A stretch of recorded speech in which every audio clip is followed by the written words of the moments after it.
Bonsoir à tous, les Handy Days sont donc de retour. Ce sont des journées de sensibilisation au handicap. Elles permettent surtout aux étudiants des hautes écoles et de l'enseignement supérieur de promotion sociale de se mettre dans la peau d'une personne handicapée.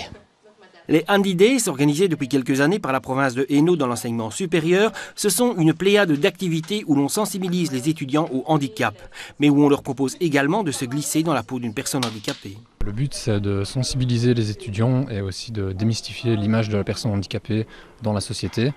On organise des activités ciblées pour les catégories. Si les étudiants en art appliqué de Saint-Guilain y sont impliqués, c'est souvent dans le paramédical que l'on trouve les étudiants les plus intéressés. Nous avons fait appel aux logopèdes. Logopèdes qui sont les premières personnes confrontées au handicap, notamment verbal, mais aussi en lien avec la surdité et avec d'autres types sensoriels. Le but, c'était vraiment de ne pas formater juste avant, de ne pas déjà leur expliquer concrètement ce qu'ils allaient avoir. C'était juste de leur dire finalement qu'ils allaient être en contact avec des personnes en difficulté, avec des sensibilités particulières et qu'ils verraient bien ce jour-là comment on organiserait justement ces différentes activités. Donc ils venaient un petit peu avec un certain intérêt et en même temps une certaine curiosité. On voit bien que la volonté a été mise sur des situations concrètes, pratiques et un peu théoriques qui concernent des aspects nouveaux ou complémentaires en tout cas à leur formation. Ils ne sont pas toujours confrontés à des sourds, à des personnes muettes, voire à des déficients visuels et donc je crois que la particularité c'est justement d'être plus en phase avec des situations qu'ils vont rencontrer dans leur vie courante. Pas nécessairement au travers de leur stage actuellement, mais parfois au travers de leur vie professionnelle.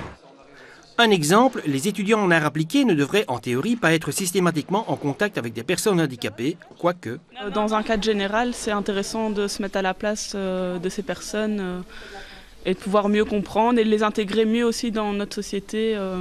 L'année passée, il y avait une handicapée dans notre section, donc c'est intéressant de savoir comment elle le vit et comment tous les autres le vivent. On a tous une partie d'empathie, enfin voilà, c'est ça. Ils répondent présents. Bon, il y en a évidemment qui ne viennent pas, mais les journées sont obligatoires, mais en général les étudiants sont assez satisfaits. Et en fin de journée, donc, on a des évaluations à récupérer au dos, on leur demande de répondre à quelques questions. En général, les journées sont très bien cotées, l'organisation aussi, et on remarque que certains étudiants ont réellement été sensibilisés.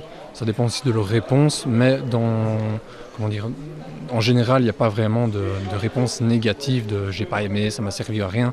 On a quand même réussi à toucher un certain public et ça ils ont ouvert les yeux, c'est une ouverture sur le monde. On se rend compte que tout seul, c'est impossible, surtout dans la société dans laquelle on vit où les minorités ne sont pas mises en avant.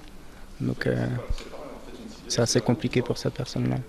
Moi, je trouve le jeu à l'aveugle aussi. Donc c'est vachement dur de se repérer que au son. Faut faire confiance aux autres qui sont avec nous parce que c'est un jeu d'équipe, tout en ne les voyant pas. Donc ça on se met à la place des aveugles et c'est assez compliqué aussi. Avec ces Handy Days, le dispositif de sensibilisation au handicap est complet de la petite enfance à l'âge adulte parce que c'est à l'école que l'on apprend la tolérance et l'ouverture à l'autre. Donc il faut pouvoir s'arrêter dans une position, replacer les aidants. La semaine prochaine, nous vous proposons de découvrir le Hainaut autrement et pour cela, nous tournerons ensemble les pages de l'Atlas subjectif du Hainaut. À très bientôt.